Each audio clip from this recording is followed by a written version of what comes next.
Ovulation symptoms you need to know. Just as menstrual cycles are different for every woman, so is ovulation. By learning to recognize the sign of ovulation, you will be able to time sex with your partner accordingly to boost the odds of getting pregnant.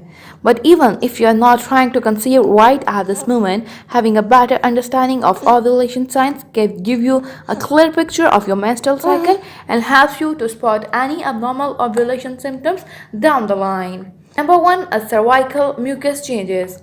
As you near ovulation, your body produces more estrogen, causing cervical mucus to become stretchy and clear, like egg void, which helps to sperm to swim the egg that's released during ovulation. Cervical mucus changes help in the most women, but you have to know what you are looking for. Number two is heightened sense of smell.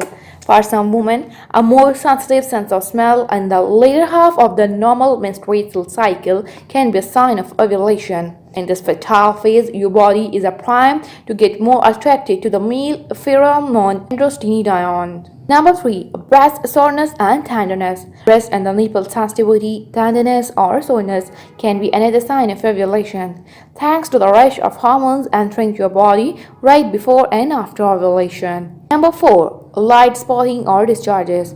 Brown discharges or the spotting during ovulation is normal if not that common.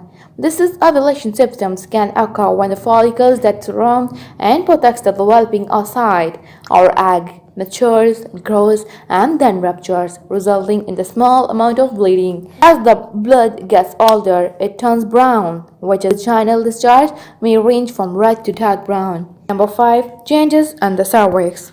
During ovulation, your cervix may become higher, softer, and more open. You can check your cervix along with your mucus for the ovulation symptoms, but it takes some time to learn the difference you are feeling for and for often more difficult than watching for the other symptoms mentioned before.